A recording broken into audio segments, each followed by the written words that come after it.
Saludos, Ignacio, Erika, buenas tardes. Cada 2 o 3 meses más o menos hablamos aquí. Les doy la bienvenida a todas las personas que nos están acompañando y muchas gracias al instituto, obviamente, y en especial a Betty, que es muy... me motiva mucho a hacer estas prácticas. Bueno, entrando al tema, buenas noches a todos y a las personas que nos están acompañando. Como es Semana Santa, le comentaba a Betty que me gustaría hablar un poco. Este es un tema que casi no tocamos o no toco en lo personal, pero que me gustaría hablar fundamentalmente de lo que es el refugio y la práctica devocional. Conceptos que a veces no entendemos muy bien como budistas. Voy a hablar como budistas para budistas. Esto lo quiero tener muy claro porque en la mayoría de nuestros cursos pues hay personas que no son budistas y tenemos que tener un lenguaje pues especial, ¿no? En este caso, parto, ¿verdad?, que todos practicamos el Dharma, que todos estamos en diferentes escuelas con diferentes linajes. Entonces, pero me voy a referir a estos dos grandes, podríamos decir, dos grandes factores que todos los budistas estamos constantemente reflexionando en ellos: el refugio y nuestras prácticas devocionales. Voy a empezar por el refugio porque creo que en este mundo que estamos viviendo, en estas situaciones que estamos experimentando, ya verán la tercera ola que se nos va a venir ahora por tanta irresponsabilidad tanto de la sociedad civil como del gobierno, de estar en las playas, estar en discotecas, estar en restaurantes. Se nos va a venir una tercera ola. Pero pues es importante que sigamos nosotros teniendo conciencia del mundo y de lo que nos está en nuestras manos hacer frente a esto. Déjenme hablarlo primero con el refugio y después lo voy a conectar con las prácticas devocionales. Tradicionalmente, cuando uno conecta con el Dharma y se nos es muy pertinente para nuestra vida, para practicarlo, el Dharma, el budismo, se dice que uno toma refugio, ¿no? Y en términos metafóricos, ahí, haciendo alguna analogía, podríamos decir que el refugio para un budista es como el bautismo para un cristiano, para un católico. Es cuando tomamos la decisión de seguir el camino trazado por el Buda y por todos sus discípulos y diferentes escuelas que hay.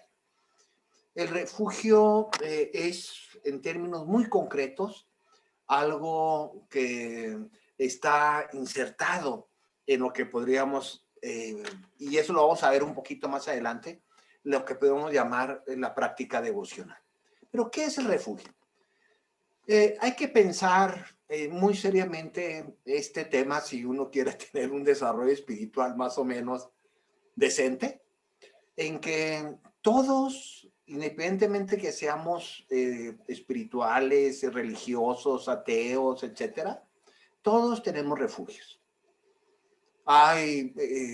Los refugios pueden ser de cientos de maneras. Algunas personas se refugian en el dinero, otros se refugian en el trabajo, otros se refugian en las parejas, otras personas se refugian en la... Un refugio quiere decir protección.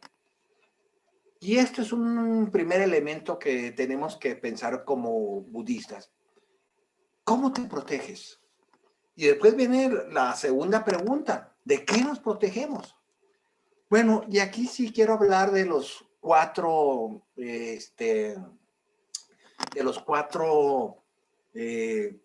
razones de por qué nos refugiamos. Y esto es muy importante tenerlo claro, porque cada uno de nosotros nos refugiamos por diferentes razones, por diferentes condiciones. En esta dinámica, es muy importante pensar, reflexionar muy en términos individuales, no en términos abstractos ni género, porque el refugio es un acto empírico individual.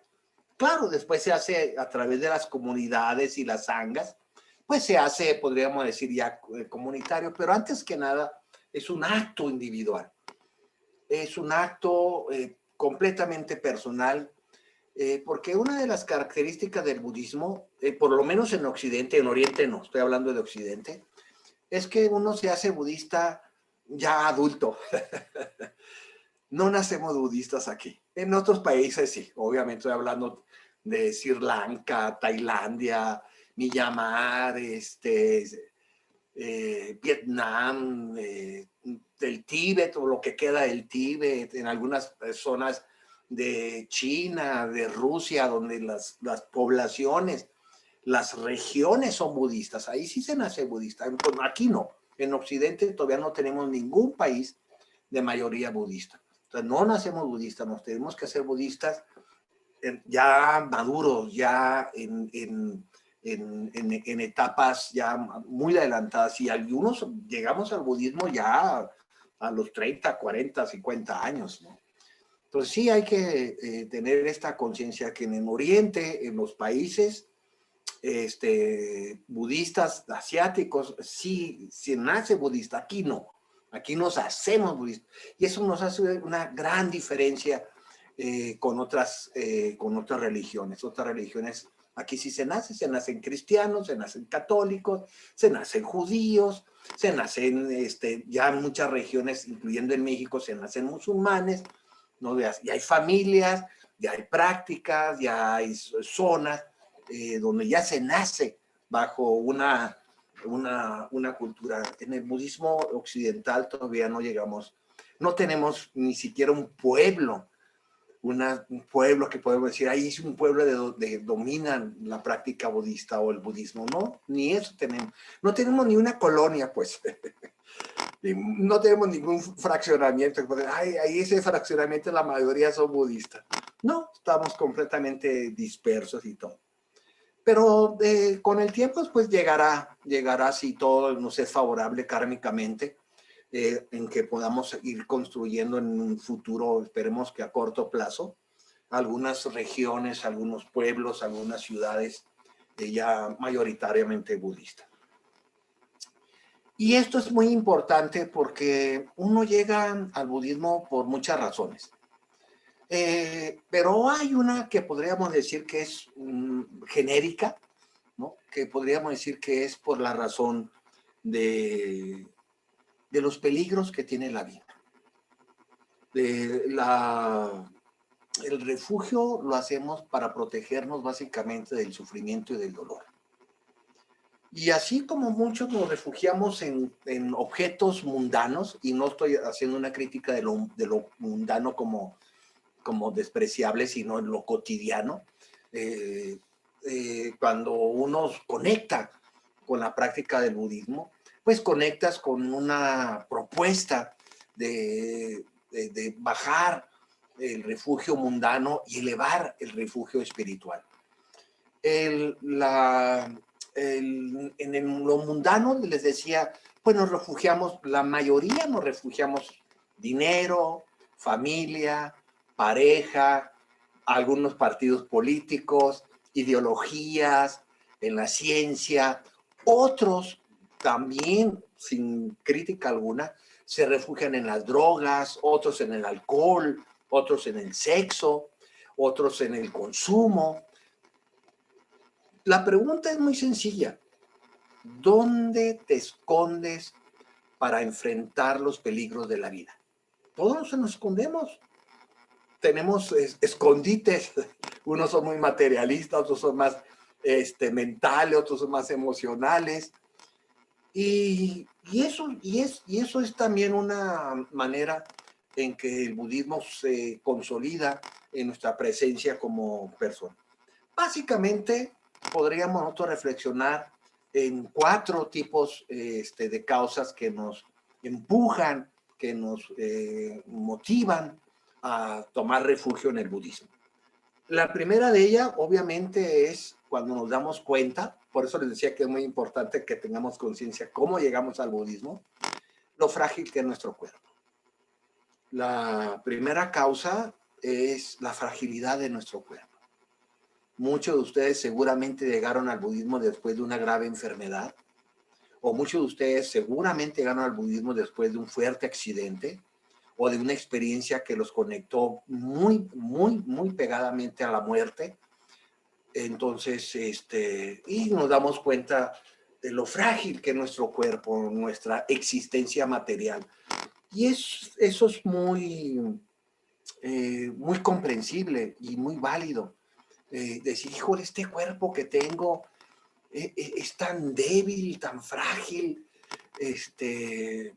que en cualquier momento me puedo desprender de este cuerpo, y este cuerpo está, y hoy más en día con la pandemia, con los altísimos niveles de violencia que está desatada por todos lados, pues estamos viviendo una experiencia de mucha, podríamos decir, de mucha intranquilidad, de lo poco seguro que vivimos con este cuerpo. Aquí estamos hablando de la incertidumbre. Por ejemplo, ¿cuántos años vamos a seguir viviendo? ¿Cuánto vamos a seguir sanos? ¿Cuántas veces en todo este año no te has preguntado? Y bueno, y a los que ya les dio, pues ya les dio, ¿no? Pero nos preguntamos, pues ¿cuándo me va a dar este COVID, ¿no? ¿Cuándo me va a dar este virus? Si no salgo, si salgo, estamos en toda esa dinámica de la incertidumbre, de la inquietud que nos produce la fragilidad de nuestro cuerpo. Por eso la mayoría de ustedes, si no es que todos ustedes, conocen el Satipatthana, el Sutra del Satipatthana. Y es muy interesante, y pónganse en pensar por qué la primera enseñanza que dio el Buda sobre la meditación inicia exactamente con el cuerpo. Eso a mí siempre me ha llamado mucho la atención. Cómo una persona que podemos tener un concepto que es muy espiritual, que está en una dimensión ya mucho más trascendente, te dice, ¿quieres empezar a meditar? Medita sobre tu cuerpo. El primer tema que toca el Buda en el Satipatthana, tu cuerpo, ¿no? Y ve tu cuerpo y siéntelo, y ve cómo se mueve, y ve cómo volteas hacia arriba, hacia un lado, hacia la derecha, hacia la izquierda, cómo respiras. El cuerpo. Entonces es bastante coherente decir que la primera causa en que nos refugiamos en el budismo es la fragilidad, la mortalidad de nuestro cuerpo, la gran incertidumbre del tiempo en que puede sostenerse la vida con este cuerpo. El segundo causa, esa es la primera causa, voy a tratar de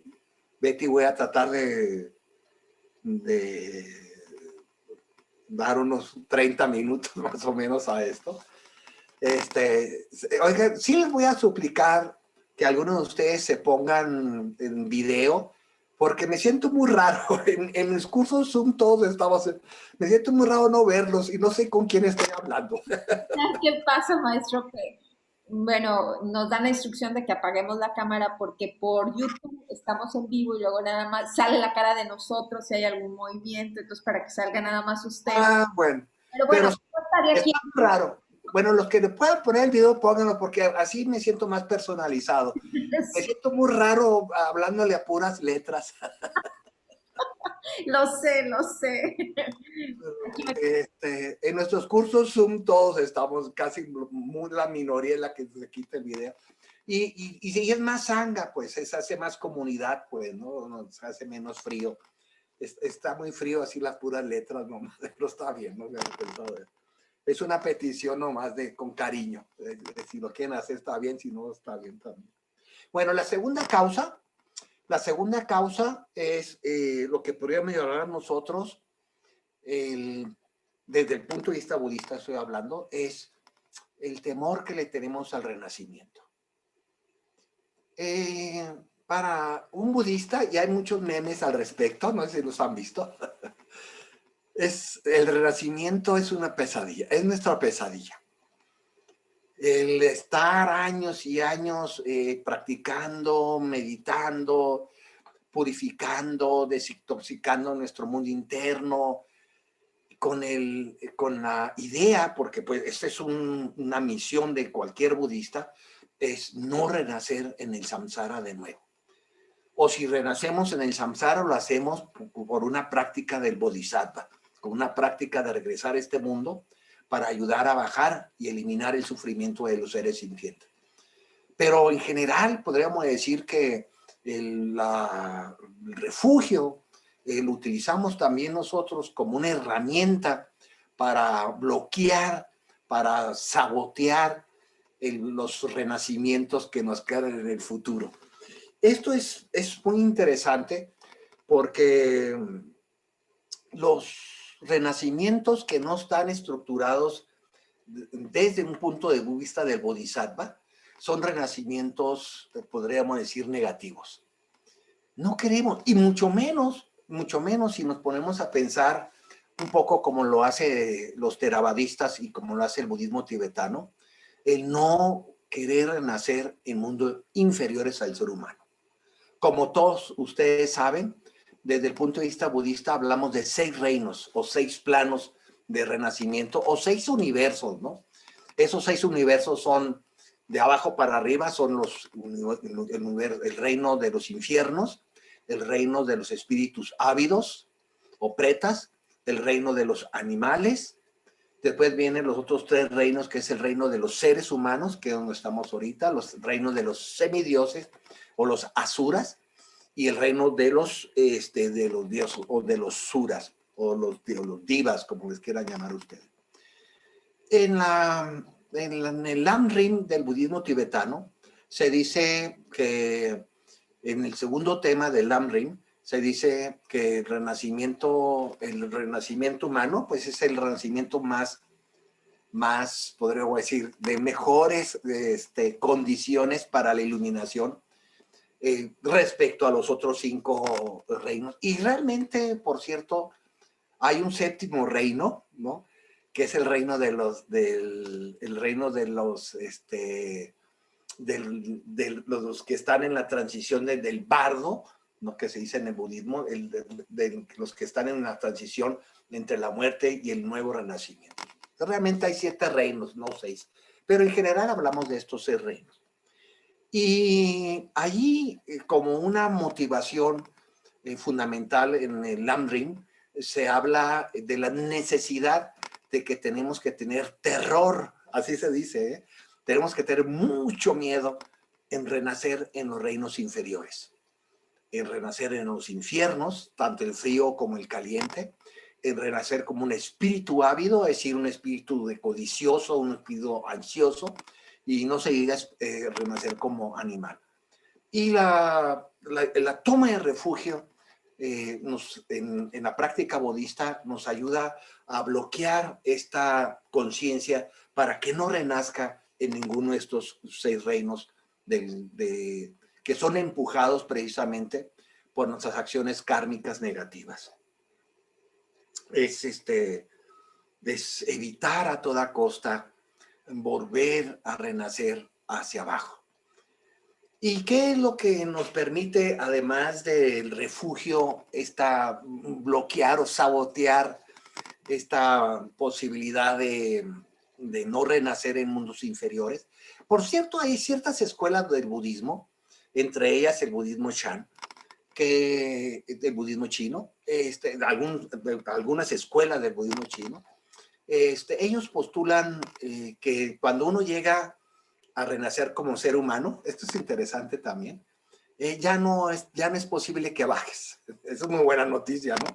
Dice que ellos dicen, bueno, si ya renaciste como un ser humano, lo que hagas, ya no vas a bajar, no seas lo que seas.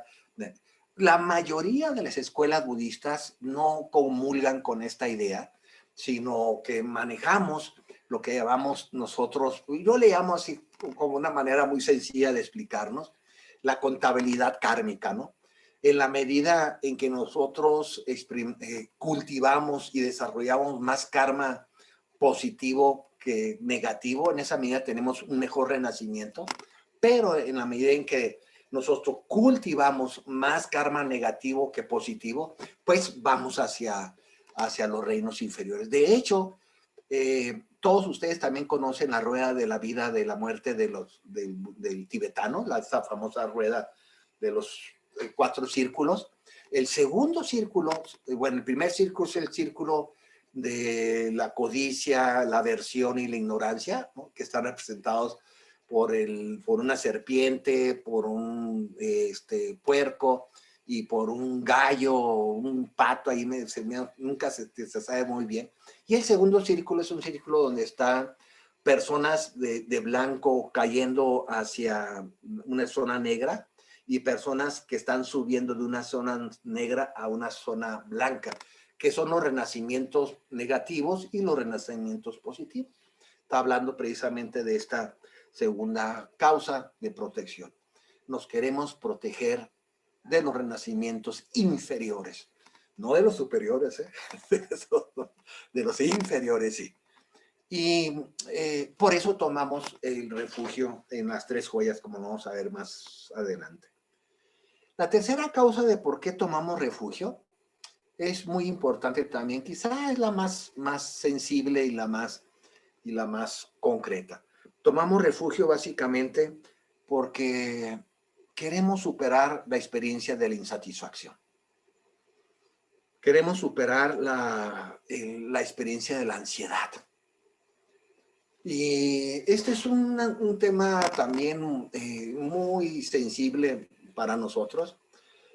Nuestro mundo occidental, nuestro mundo moderno, nuestro mundo capitalista, es un mundo donde el problema de la insatisfacción y de la angustia, y hoy en día está disparado obviamente por los estados emocionales que ha traído el tsunami de la pandemia, tenemos muchas experiencias de insatisfacción.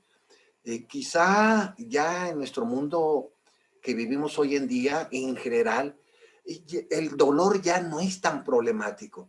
Tenemos medicinas contra el dolor, tenemos terapias contra el dolor. El gran problema que tenemos en términos emocionales es la insatisfacción. El no sentirnos a gusto, principalmente con lo que somos. El siempre traer una sensación de que nos falta algo, o el siempre traer esa famosa sensación de que nos sobra algo. El refugio en el budismo tiene mucho, en esta tercera causa, tiene mucho el sentido de estabilizarnos, de crear un mundo ya más sensible, más satisfactorio, menos angustiante, y comenzar a fluir con las experiencias de la impermanencia de una manera más armónica, más tranquila, más suave, más flexible. La toma de refugio es muy importante en este tema, en esta tercera causa. Tenemos que aprender a vivir con el proceso de la satisfacción. Y no estoy diciendo en estos términos que seamos conformistas, porque en nuestra mente siempre se nos revuelve mucho y creemos que es igual la satisfacción con el conformismo. No.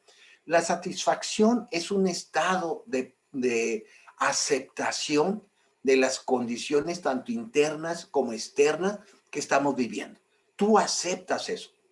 Pero la aceptación no quiere decir conformación. Tú puedes aceptar algo, por ejemplo, yo puedo aceptar, ay, caramba, traes 10 kilitos de más, ya después de un año de estar encerrado, ¿no? Y puedo decir, y me acepto ese estar satisfecho con mi cuerpo que trae 10, 15 kilos de más. No produzco insatisfacción, no produzco un dukkha, no produzco una sensación de ansiedad. Digo, pues, sí, traigo 10 kilos de más. Acepto eso. Estoy satisfecho. O sea, satisfecho quiere decir que estoy plenamente consciente que así está ahorita mi condición. Eso no quiere decir que ya saliendo un poquito más adelante, no tenga la idea de entrar a un proceso de nutrición y de ejercicios más fuertes para bajar esos 10 kilos. Claro que lo tengo que hacer, pero parto de un estado de satisfacción. El estado de satisfacción es la base, y esto es muy importante. No es el tema de esta charla, obviamente, ¿no? Pero se los quiero exponer porque me parece que el conecte es muy prudente. Es la base de la paz interna, la base de samatha, si hablamos en términos budistas. Samatha, la posibilidad de que nuestra mente entre en samatha, y más en mahasamatha, en la gran estabilidad, es la satisfacción. Mientras no estemos satisfechos, no vamos a poder experimentar samatha. Y muchos de ustedes han vivido este conflicto. Si traemos un proceso de insatisfacción, de inconformidad, de frustración con lo que somos, con lo que estamos viviendo, no vas a poder tener una experiencia de samatha ni en tu meditación. Aunque te pongas a meditar en un salón cerrado y con incienso y con flores y allí el Dalai Lama en YouTube dirigiéndote la meditación, no vas a poder estar cultivando samatha si no tenemos una experiencia de satisfacción, no de conformación, insisto, de satisfacción, que aquí sí es equivalente al concepto de aceptación.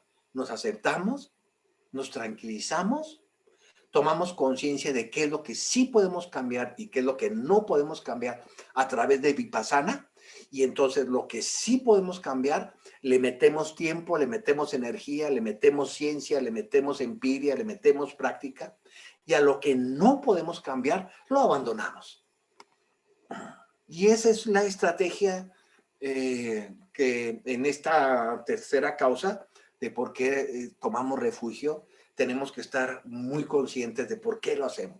Porque el refugio nos ayuda precisamente a tomar las decisiones más correctas en los términos de qué es lo que necesito para crear un estado de samatha, para crear un estado de vipassana, para crear un estado donde esté reconciliado con la vida, que por cierto incluyen la práctica del perdón, y qué es lo que necesito para abandonar aquello que no me está haciendo favorable, que me está creando frustración, que me está creando dukkha, que me está creando dolor. ¿Qué hago para abandonar esto y qué hago para cultivar esto?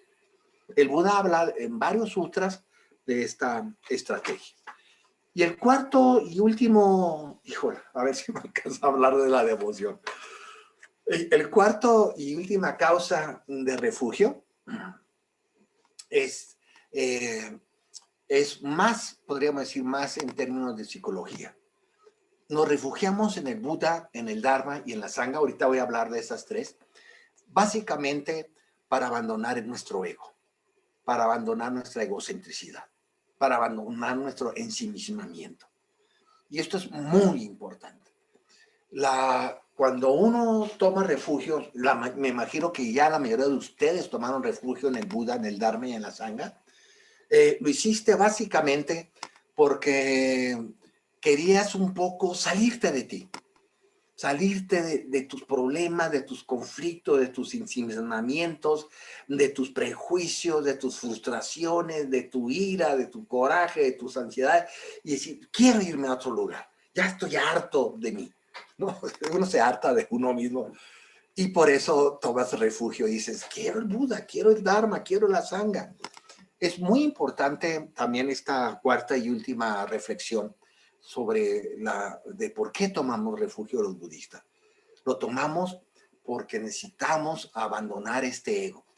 Y aquí el Buda tiene grandes enseñanzas. En los otros tres causas también, pero en esta también tiene un sutra que algunos de ustedes seguro conocen, que es el Sutra de No Alma, donde él nos demuestra y empieza Siddhartha Gautama, el Buda, a pensar en lo que hemos llamado en la literatura del Dharma la vacuidad del yo, sunyata del yo.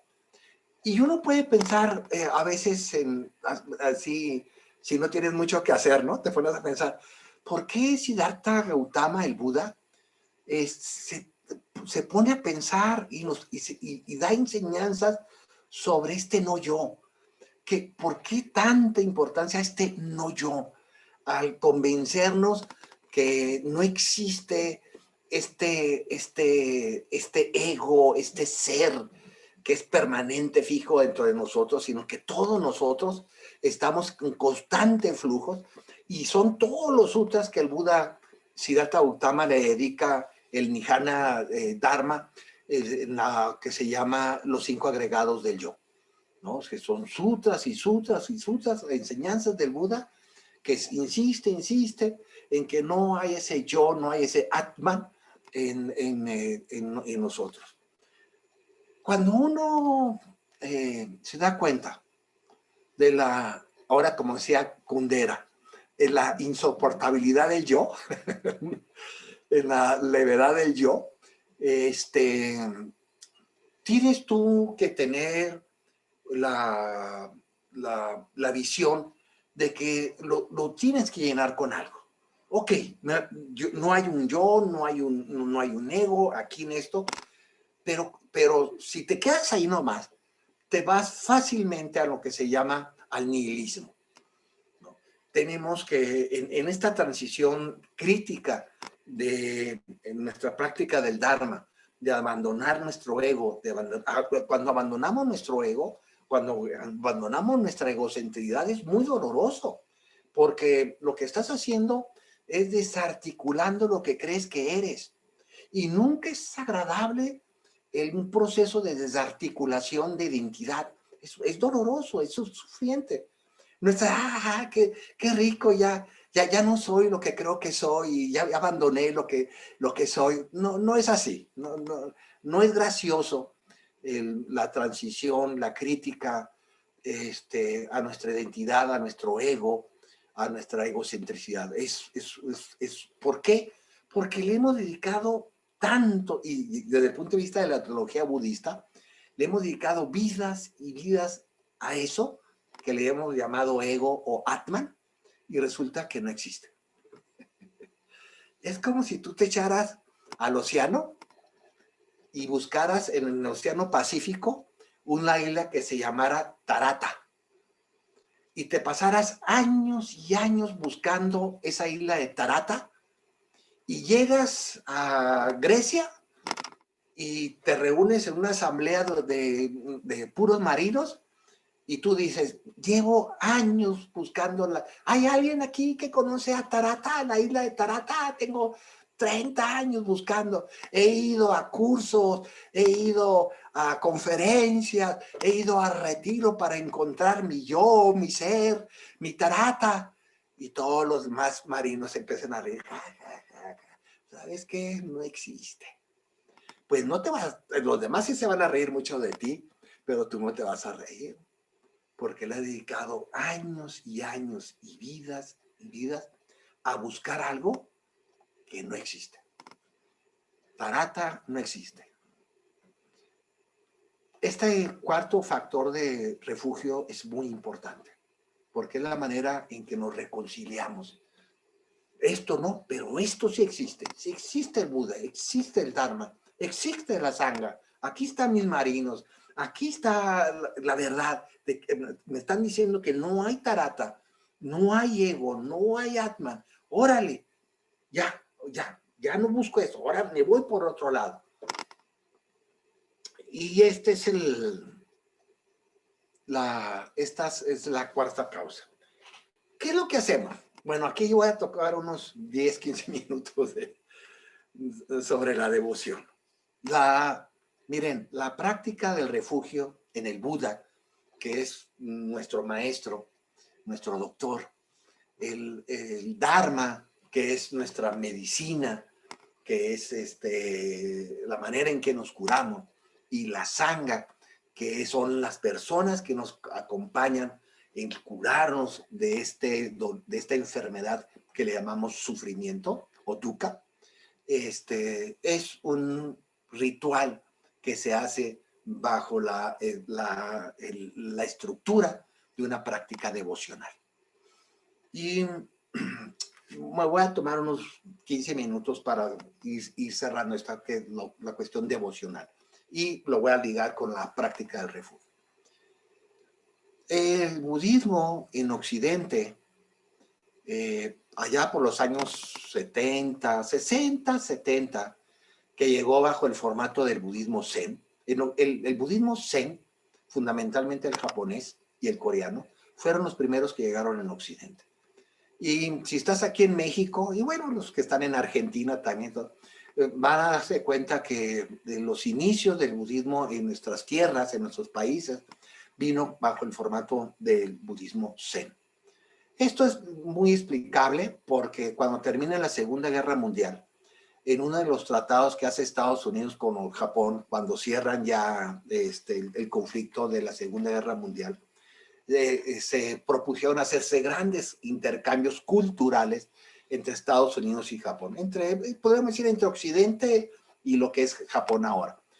Y los japoneses, como siempre, han sido muy exportadores.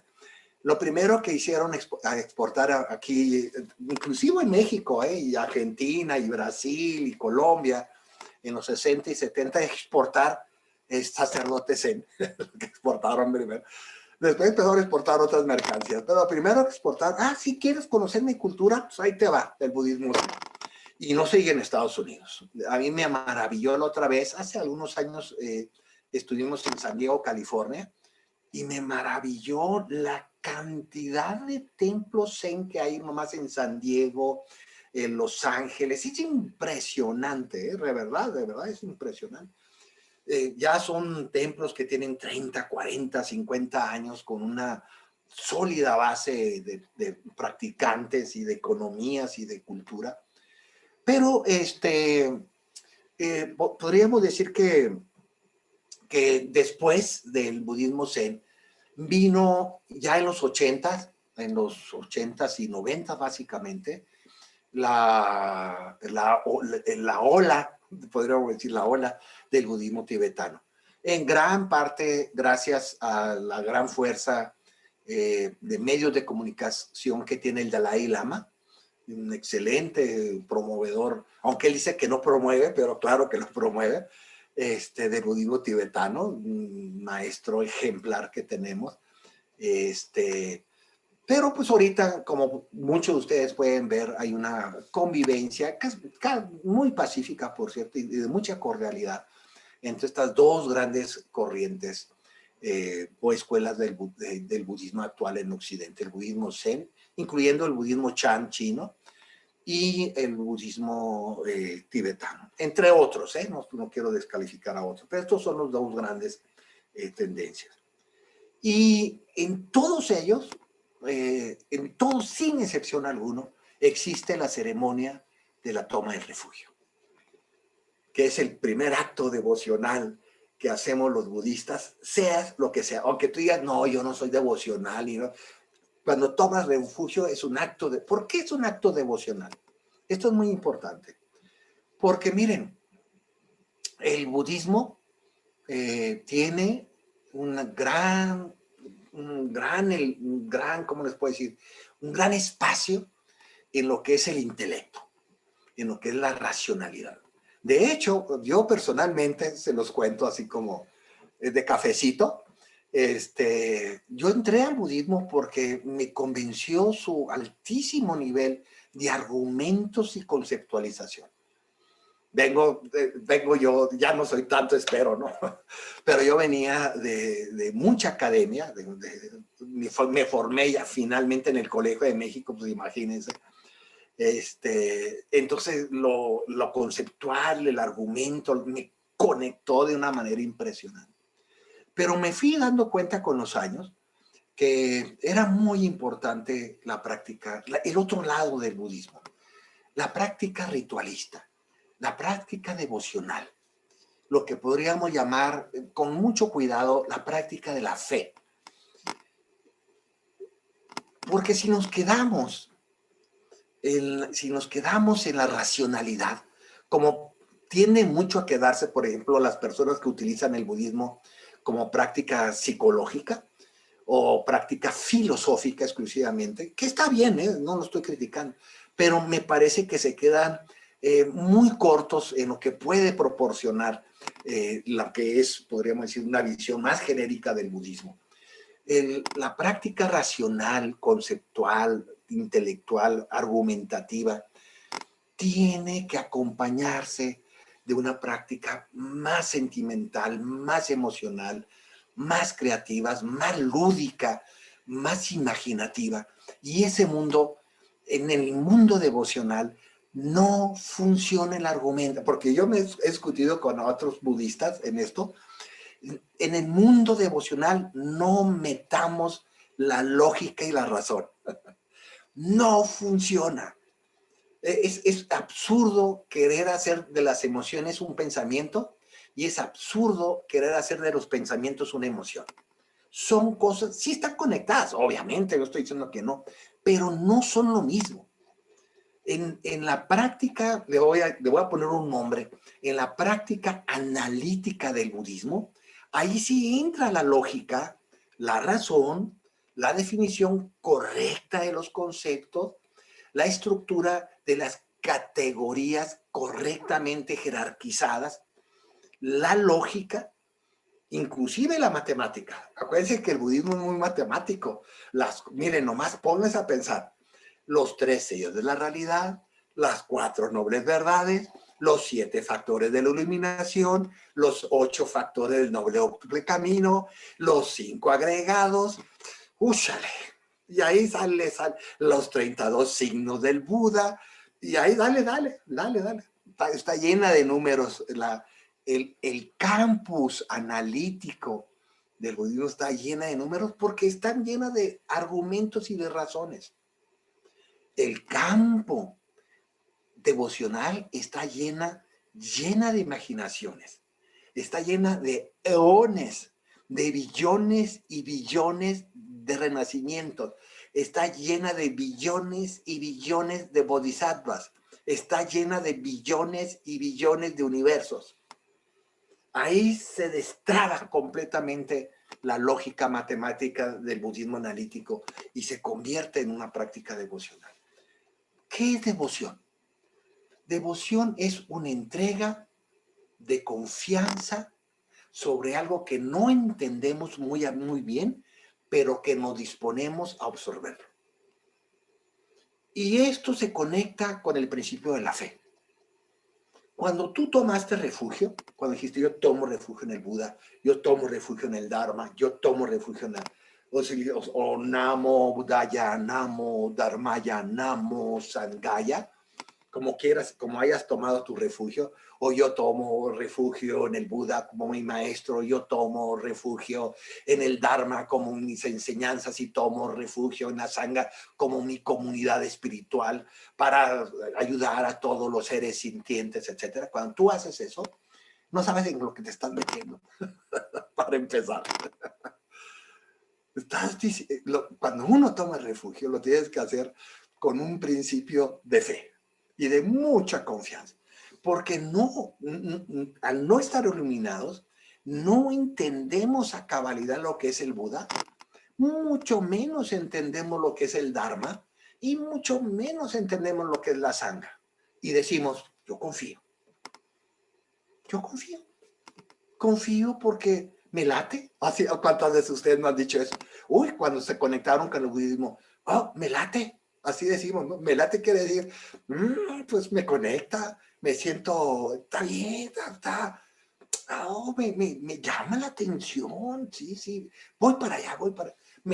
No estás ni argumentando, ni creando razones, ni causas, me late. Así es la toma del refugio. Y eso es una práctica típicamente devocional. En sánscrito, y esto es muy interesante analizarlo, la devoción se llama bhakti. Bhakti quiere decir prácticas internas y externas. ¿Qué quiere decir bhakti en sánscrito? Que es el concepto que se utiliza para las prácticas devocionales. Quiere decir, externamente, que nos hacemos comportamientos externos, dependiendo de tu escuela, dependiendo de tu maestro, dependiendo de muchas condiciones, pero todos los budistas tenemos prácticas externas, voy a llamarlas externas, porque son prácticas conductuales que casi siempre se hacen con los demás. ¿Qué hacemos? Ceremonias. A mí me encantan las ceremonias. En nuestros retiros todas las noches se dedicamos a la ceremonia.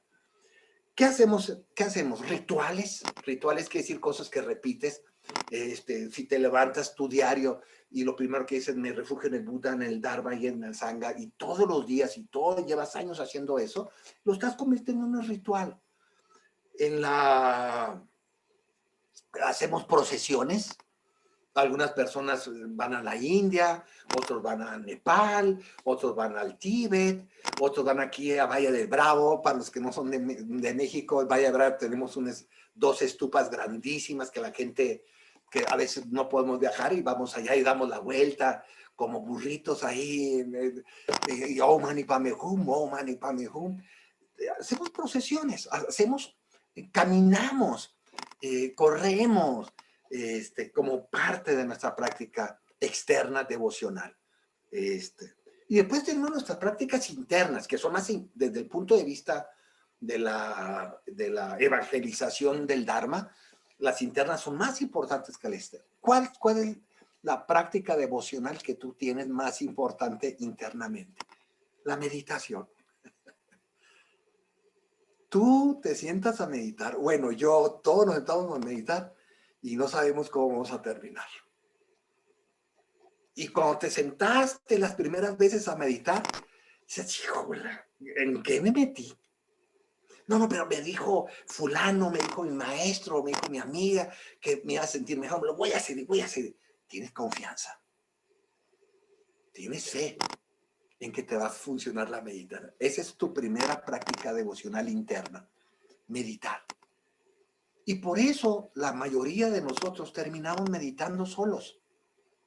Porque la devoción interna no necesitas conectarte con los demás, necesitas conectarte contigo. Y la meditación es una práctica devocional interna, básicamente individual. Claro que es muy agradable, pues todos también han estado en retiros o has estado, bueno, tenemos un año sin presenciales, ¿no? Pero hemos estado en meditaciones colectivas, son padrísimas, hace una energía increíble, ¿no? Pero lo que hacemos fundamentalmente es la devoción. ¿Qué otras cosas hacemos devocionalmente en términos internos? Recitación. O lo que podríamos llamar los mantras. Todos, o la mayoría, si no todos, ¿eh? Todos. Hay una escuela china, por cierto, que a mí me encanta, que es la escuela Amitabha, y son millones y millones, no son una secta, son millones y millones de chinos que están en esta escuela de Amitabha, y lo único que hacen ellos es recitar Amitabha, Amitabha, Amitabha. Y su visión es que entre más millones y millones de veces puedes recitar Amitabha, al morirte vas y renaces en tu chita, en el mundo fuera del samsara. La recitación de mantras es una práctica muy devocional. Porque, a ver, les voy a poner un ejemplo sencillito para darnos cuenta de lo que estamos hablando. Cuando tú recitas Om Mani Padme Hum, Om Mani Padme, aunque puedas estar tú visualizando en Buda sentado en el loto, o puedes estar visualizando las 6 prácticas del Bodhisattva, el Om Mani Padme Hum, cada uno de esos sílabas va representando cada una de los paramitas, etcétera. Estás en una práctica devocional, estás dándote a un mantra, ¿no? Inclusive si lo haces en español, que todos los seres sean felices. Se fijan cuando nosotros decimos, y eso lo hacen todas las escuelas también, que lo que estamos diciendo cuando recitamos este mantra de que todos los seres sean felices. ¿Sabes a lo que te estás refiriendo con todos los seres? Los billones y billones y billones, incalculables seres que hay. Y no nomás estamos hablando de los seres que están abajo de la tierra, que están arriba de la tierra, los seres que viven en el agua, los seres que viven en el... Estamos hablando de los seres que viven en otros planetas, en otros universos. Es una locura. Y no nos volvemos locos, porque es una práctica devocional. Claro, si tú te pones a pensar, ¿y quiénes son todos los seres? ¿Y cuántos seres hay? Pues si te vas a ver, o sea, si le metes la racionalidad al mantra de que todos los seres sintientes sean felices, ya lo rompiste. Ya no cumple su misión de estructurar una mente dármica. Por eso es muy importante tener muy claro la diferenciación de la práctica devocional y de la práctica analítica dentro del budismo. Bhakta quiere decir la persona devota. Y en el budismo, podríamos, en términos así muy generales, podríamos decir, entre otras maneras de clasificar el budismo, podríamos decir que el budismo hay tres grandes clasificaciones del budismo. Podríamos hablar de un budismo que se inclina hacia la sabiduría, hacia el conocimiento, hacia la psicología, hacia la explicación, ¿no? Podemos decir que hay un fuerte, y en Occidente tiende mucho a ver esta tendencia del budismo como un área de estudio, que es muy válida, ¿eh? Maitreya, por cierto, es el Buda de la sabiduría.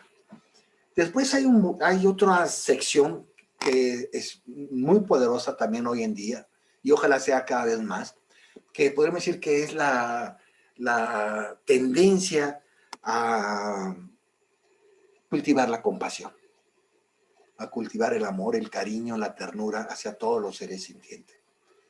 Podríamos llamar que esta es hacia las emociones, hacia cultivar emociones positivas, hacia cultivar relaciones sociales, económicas, políticas, culturales, basadas en la ahimsa, en la no violencia, en la ternura, en mantener a la naturaleza, en defender a los débiles, en proteger a los que están amenazados. Podríamos hablar que es el budismo compasional, o el budismo amoroso, como le quieras llamar, no importa. Y después hay una tercera escuela, pues esto es para que tengan una visión así genérica de la práctica devocional. ¿Qué podríamos decir que es el budismo devocional? Es el budismo de los rituales. Gran parte del budismo zen son ritualistas. Es cuando se ponen a escribir, cuando hacen la ceremonia del té, cuando barren, todo eso son rituales que están metidos en lo que podríamos llamar nosotros la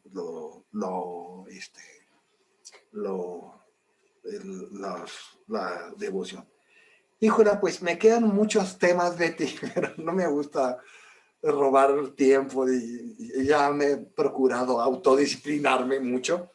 Me quedan muchos temas todavía, pero creo que para sintetizar unos 2 minutos, 3 minutos, creo que sí es importante que nosotros en Occidente, básicamente, donde le damos más poder y más peso a lo académico, a lo racional, a lo argumentativo, que retomemos el budismo devocional como una de nuestras prácticas tan importantes como la analítica, y que no olvidemos que básicamente nuestro compromiso es cambiar nuestras emociones negativas como la ira, el odio, los celos, la envidia, la frustración, los apegos, no se diga, y el aferramiento, cambiarlos por estados emocionales positivos. Y sí, claro que nos puede ayudar mucho la psicología, el argumento, el análisis, pero nos puede ayudar mucho el acompañarnos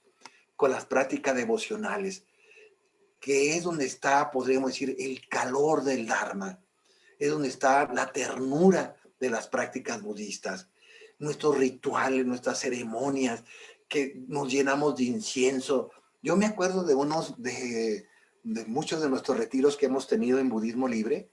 Una vez, hace como 2 años, tuvimos un retiro de fin y principio de año, y por cuestiones kármicas, el altar se llenó de flores. Creo que algunos de ustedes tuvieron ese retiro.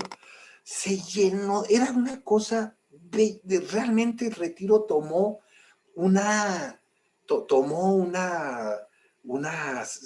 podríamos decir, una atmósfera que había como, no sé, 20, 30 conjunto de flores, todo era flores, entrabas al salón y olía flores, y te das cuenta lo importante que es lo devocional. Pon flores en tu casa, prende inciensos, arregla tu casa, que esté ordenada, pon cosas bellas.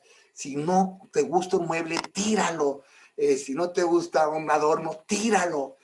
Ten tu casa lo más hermosa, lo más agradable, lo más devocional, que te invite tu casa o tus centros de retiros o tus centros de práctica, que ojalá ya pronto nos podamos abrir todos nuestros centros de práctica, sean los que sean Theravadas, Vipassanas, tibetanos, no nos importa, que ya se abran, y que sea parte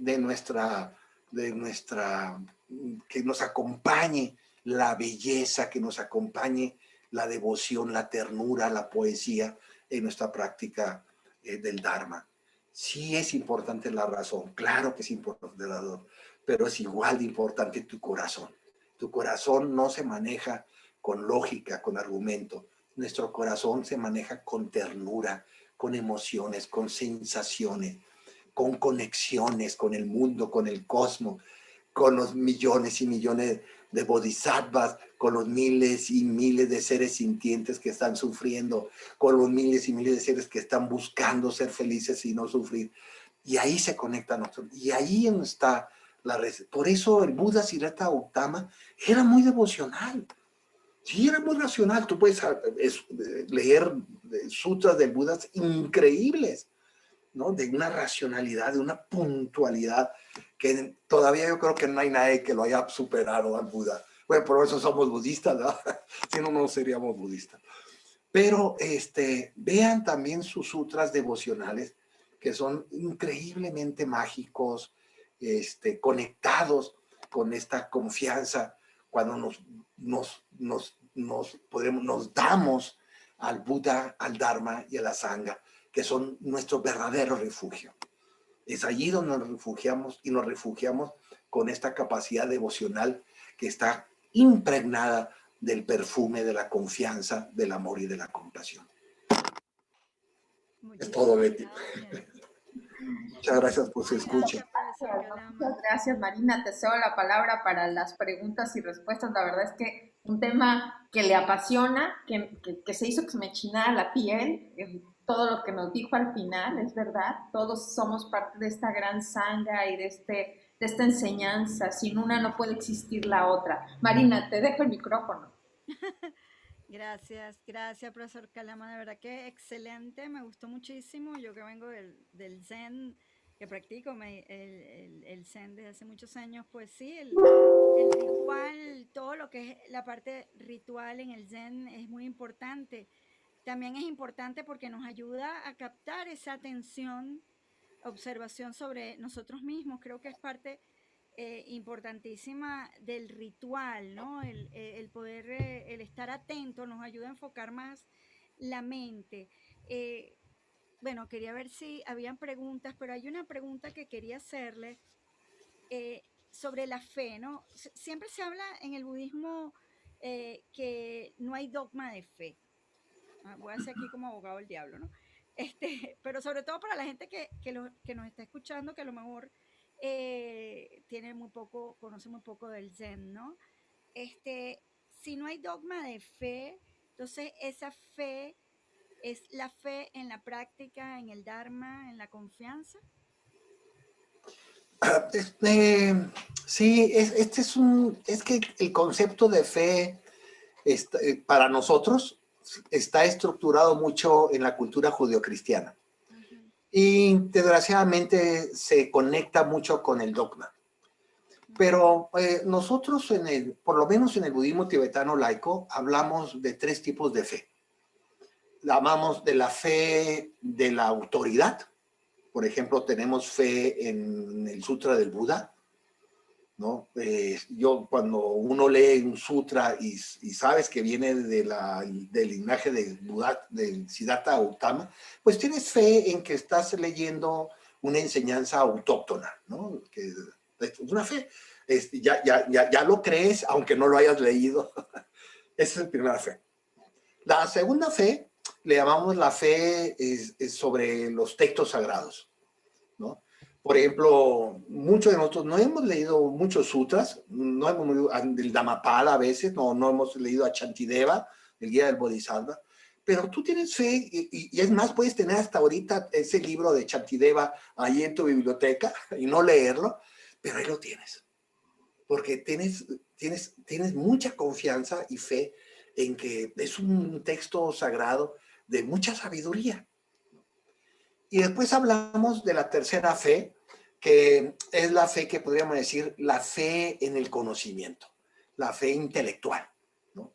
Que tú ya sabes dónde andas, por ejemplo. Dejarte un ejemplo sencillito. Si vas a bueno, pues cuando lo abra, ¿no?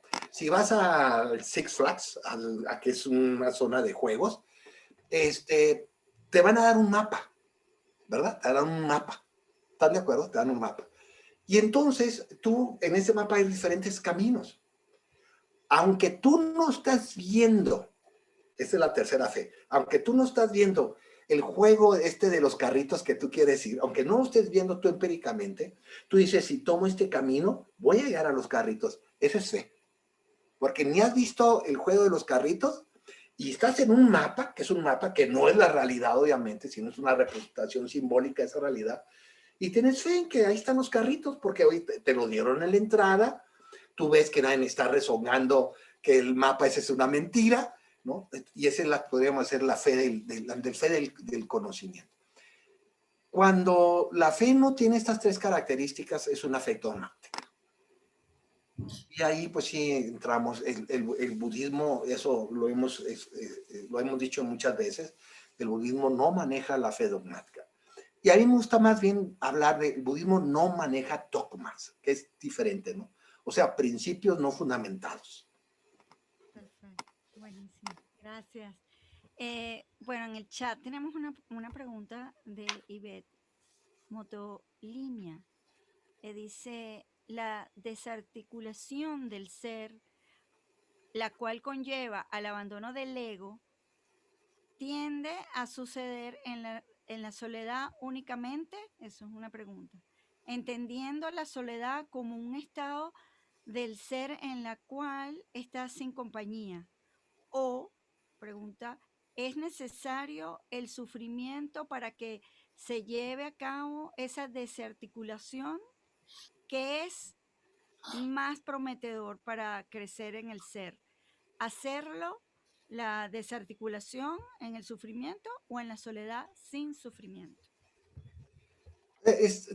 Miren, la desarticulación del yo, que es un tema muy problemático para los psicólogos y para los psicoanalistas, porque para ellos es todo lo contrario, para ellos la sanación emocional está en cuanto a la articulación del ego, para un budista es el inverso, para un budista la sanación emocional está en la desarticulación de ese ego. Se puede hacer de 2 maneras. Se puede hacer, si eres una persona, ahora sí, con mucha confianza en ti, si eres una persona con poder, podríamos decir, con poder de carácter, de personalidad, no te va a costar mucho la desarticulación hacerla de manera individual. Pero lo recomendable es hacerlo acompañado. Porque para un occidental este tema es, como les decía en la plática, es muy doloroso. Es muy inquietante.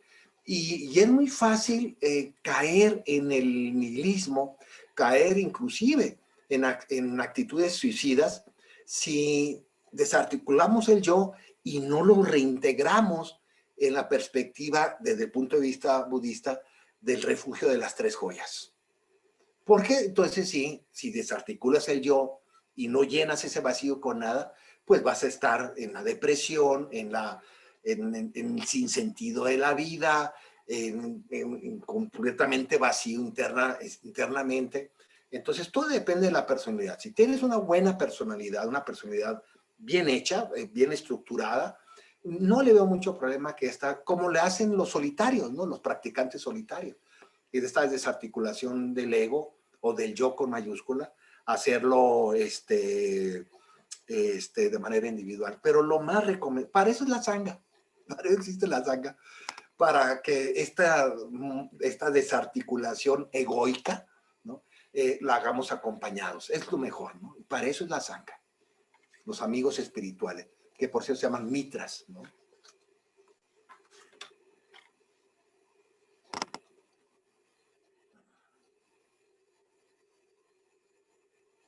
No se oye, Marina, ¿eh? Es que tienes tu micrófono cerrado. Tienes tu micrófono cerrado. Sí, Ay, acércate disculpen. más porque no te oyes casi. Ok, disculpen. ¿No? Es que estoy con el micrófono externo. Ok. Pregunta de nuevo, una segunda pregunta, dice, al recitar la práctica devocional, entre paréntesis, compasión, recitando lo primero que toque mi mente, rayaría al raciocinio si me imagino el objeto o el ser en mi mente. Ejemplo, que todas las flores estén bien, felices y en paz, y en automático mi mente se imagina la flor. Debo pues solo interiorizarlo sin imaginarlo y así evitar el raciocinio. Gracias. No se trata de un pleito entre lo devocional y lo racional, ¿eh? Si tú en la práctica devocional, no son flores, porque las flores no son seres sintientes para el budismo, ¿eh? Pero si estás pensando en las cucarachas, si estás pensando en un alacrán, si estás pensando en un pájaro, si, o pájaros, puedes decir, bueno, que todos los pájaros sean felices y no sufran, y imaginarte en tu mente unos pajaritos, pues, no le veo ningún problema. Digo, si lo acompañas, lo ideal es eso, ¿eh? Lo ideal es que lo racional se acompañe con lo devocional y lo devocional se acompañe con lo analítico. Eso es lo ideal, ¿eh? Es lo que hace el budismo tántrico, ¿no? Cuando piensa en Maitreya, cuando empieza en los budas, ¿no? En visualizarlo de una manera más detallada posible a un Buda para conectarte con esa cualidad, ya sea sabiduría, ya sea compasión, ya sea paciencia, y conectarte con ese Buda es a interactuar armónicamente la práctica analítica con la práctica devocional. Ahora, todo depende de nuevo de tu carácter. Si eres una persona más inclinada a la poesía, si te gusta, si leíste todo lo del Señor de los Anillos y todo eso, pues te aseguro que te vas a ir más a lo devocional y no le vas a dar tanto peso a lo analítico. Pero lo ideal es un equilibrio como en todo, ¿no? Acuérdense que el budismo no es más que un camino medio. Gracias. No sé si hay, en el chat no hay otra pregunta, pero no sé si alguien quiere levantar la mano o querían hablar, Ignacio. Yo quisiera hacer una preguntita. Muchas gracias, maestro Kalama Sadak. Muy interesante la presentación. Maestro, usted habló de tres tipos de budismo, que yo no pude captar muy bien. Uno era muy devocional, el otro era más ritualista. Ese No, es ajá, el budismo tiene muchas clasificaciones, ¿no? claro. Esta clasificación que les platiqué es la clasificación que está en la área, podríamos decir, vamos a hablar de áreas, la área de practicantes dedicados más al estudio, al conocimiento, ¿ok? La área de personas que están más dedicadas a la compasión, al amor, ¿no? Y la área que está más ubicada en la devoción, ¿no? Para ubicarles ustedes las prácticas devocionales, ¿no? Y entonces en la primera, que es dedicado al estudio y al conocimiento, ¿cuáles son esas ramas? Esas son, por ejemplo, los galupas del budismo tibetano, son las tendencias academicistas, que podríamos llamarnos más, sí, más académicos, más librescos, no en términos críticos lo estoy diciendo, porque se ven. Y los grandes estudiosos académicos son los theravadistas, invariablemente. Son los maestros de todos nosotros, son ellos. Nomás agárrate la vida dharma para que sepas de lo que estoy hablando. Y entonces, en lo devocional, en la segunda rama, lo devocional, ¿cuáles son? No, la segunda rama era la de compasión y el amor. Ajá, compasión y amor. Ajá. ¿Esos son? ¿A dónde me entendí? ¿Qué me entendí? Muchos también, son muchas escuelas. Podríamos hablar, grandes escuelas del budismo tibetano son de desarrollo de la compasión. También el mismo Chan, y el de Amitabha, también de los chinos. Amitabha, sí. Sí, es de mucho. Tierra pura, ¿no? Tierra pura. Sí. Tierra pura. Claro, la tierra pura es el amor y la compasión. Sí. Y en lo último, el ritualista, usted mencionó Zen, la práctica del Chan, ¿no? Zen también, un poco más.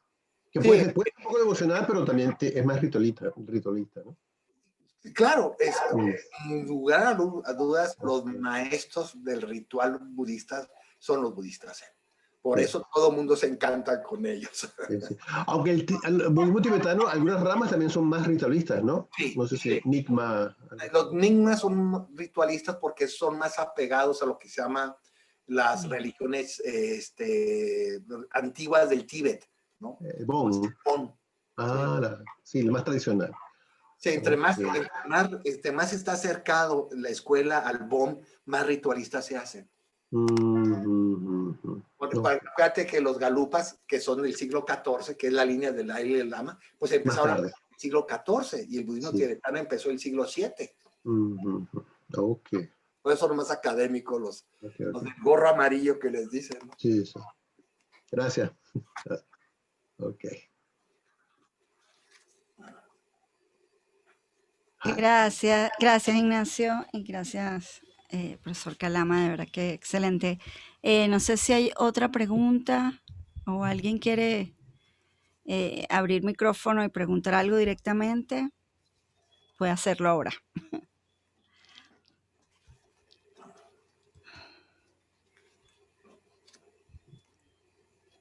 Bueno, si no hay más preguntas, de verdad que muchísimas gracias.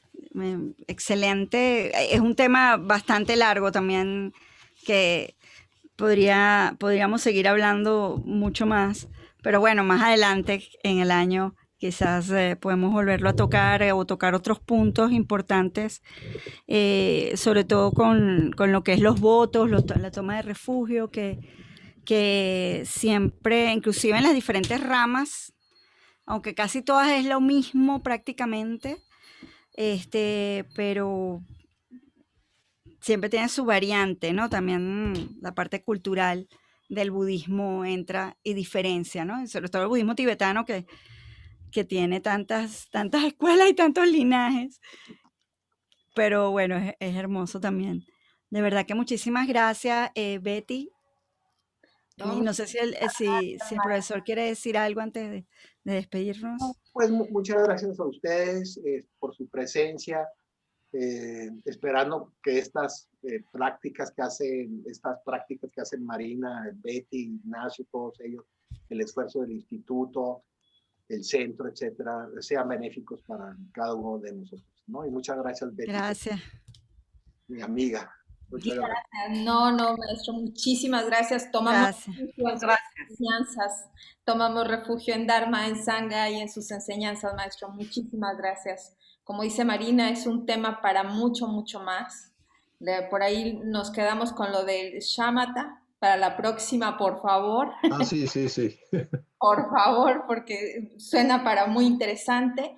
Y bueno, gracias a todos. Ustedes saben que los maestros no cobran nada por sus enseñanzas, pero si ustedes gustan hacer girar la rueda del Dharma y del dar, bueno, pues haremos llegar por ahí la cuenta del maestro para que hagan sus depósitos, sus donativos, su dana, que es una manera que generamos méritos, aunque son méritos emocionales, personales, también llega a todos, permea. Muchas gracias. Gracias. Nos vemos dentro de 8 días con Bochi, con el maestro Bochi. Gracias, Ignacio. Gracias. Gracias. Gracias, profesor Gracias, Palma. maestro. Gracias, Pati Torres, Judith, Omar. Gracias a todos Buenas noches a todos, todas, descansen. Gracias. por acompañarnos hoy. Gracias. Gracias. Buenos días, Ignacio. Buenas noches, México, Buenos días. Panamá, Buenas Costa noches. ¿Verdad? Buenos días. Cruz. Gracias, gracias. Gracias a todos. Buenas noches. Gracias a todos, Gracias, los de maestro. México y los de Venezuela.